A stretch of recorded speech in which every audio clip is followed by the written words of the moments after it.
welcome back to my channel. If it's your first time watching any of my videos, you're welcome.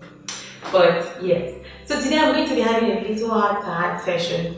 No, it's kind of like a Bible study, but not really Bible study because we're going to be sharing, right?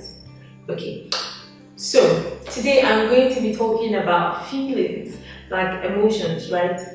So as a person, I think I'm very emotional. I'm really very emotional. I don't know how to explain it, but I'm emotional, meaning that I'm highly sensitive. And I had a time where doing that involved the fact that sometimes I wake up and I have mad mood swings. Where I wake up and I won't be in the mood to talk to anybody. I won't just want to, I used to have bouts of stuff like that. I was on an all-time high, right? Before I continue, a little disclaimer, some of the things I say today might offend some of you, but we'll all be fine, right? We'll be alright, fast last. Anyways, so yeah, going back to my story. But then I came to know Jesus and I was still like that up until 2 years ago when I struggled with depression and suicidal thoughts. I have a blog post on that. I'll post that somewhere in this video. But yeah, when I struggled with that, and it was really hard, and I remember thinking to God, it's weird. How can I have you on the inside of me and think this way? How can I have you on my inside and struggle with this? So it was a very weird thing. And so it was after then I started to really study on what I'm about to teach you. And talking about this now doesn't mean that I have a hang on it, but it's a work in progress. And so I can share that, right? I've gotten the permission to share that with you guys. So, I remember going through scripture and realizing that self-control is the fruit of the spirit. And every time we talk about self-control, right, we're always thinking about, I don't know why, it's a weird thing, but when you say, when people are preaching on self-control, it always goes about either they're talking of anger or they're talking of sex. And it's really weird because self-control is a whole wide spectrum of stuff that you can do.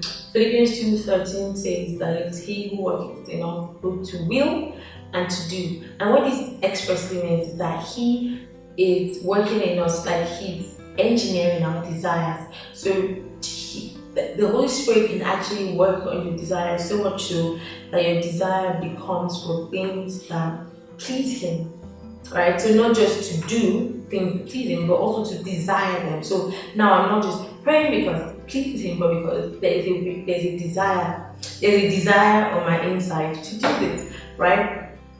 So self-control desire with learning that the first step the first step in nailing this is understanding that you don't always have to act on your feelings, right? Your feelings are valid, your feelings should be acknowledged. Trust me, like I said, I'm really emotional. Your feelings are valid, your feelings should be acknowledged, but your feelings should not always be acted on. I remember I'm still doing this study, I'm not really finished, but I started earlier in the year. I started a Bible study on David because I realized that in so many ways David was like me. David, if you go through Psalms, right, you'll be amazed because you see Psalms where David goes from Lord, you are awesome, Lord, you are beautiful, Lord, you are amazing, to scatter all my enemies, fight them, kill them, why is it that the rich are prospering and the poor are not prospering? There's anybody who was honest with God about the way that he felt and the things that he felt, it was David. Because if you go through Psalms, you see some things that you're wondering in your head, these things shouldn't be in scripture, but they are, because David dared to be honest about how he felt. And I'm glad that he did because of him, people like us who are emotional have something to draw from, right? So, like I said, your feelings are not your reality. So, for example, the fact that I feel angry doesn't mean I should act in my anger. This is the psyche behind self-control. Even with the effects thing, the fact that I feel aroused doesn't mean that I should act on that certain way. So this is how desires work. Sometimes I like to think of it like, the way people have chicken pox, how it does them. So when you have chicken pox, I never really had chicken pox, but I heard that when you have chicken pox, it's so itchy that I feel like if you don't scratch, you will die. You feel like in that way, if I don't scratch this thing, I will die, literally. And you just want to itch. But the truth is, itching is going to leave you with scars, right? You will get that nice momentary relief, but after the chicken pox heal, there's going to be scarring because of your plenty itching.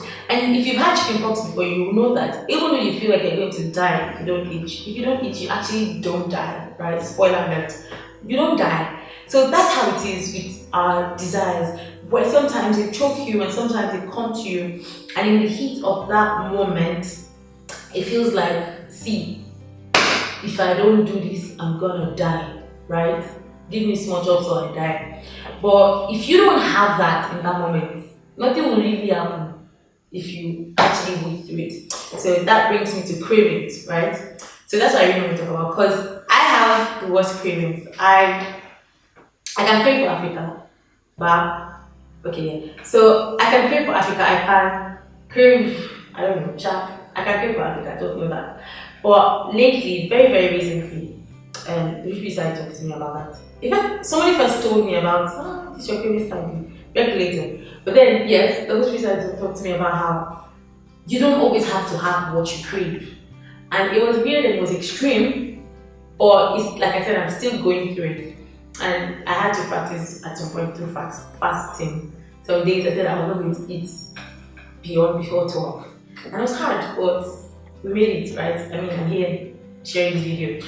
So you don't always have to have what you want. You don't have to do things because you feel like it. Like my pastor says that you won't grow in your prayer life if you only pray when you feel like, right? So sometimes you don't feel like talking to friends, but you have to, because you have to maintain a relationship. Sometimes, and that is what maturity is. Sometimes you don't want to forgive somebody if they've not said sorry to you, but you have to do it even when you don't feel like it. Sometimes you have to study when you don't feel like studying. Sometimes you have to take that walk even when you don't feel like leaving your house. Sometimes you have to force yourself on bed when you don't feel like.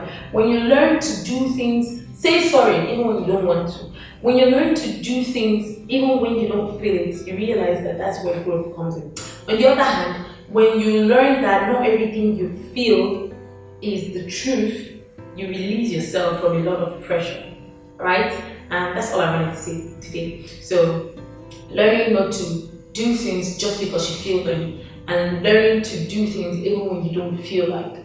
And that is what maturity is, and that is what growth is. And try practicing this, and let me know how it goes if you practice it, right? So yeah, it was nice talking with you guys. See you in the next video.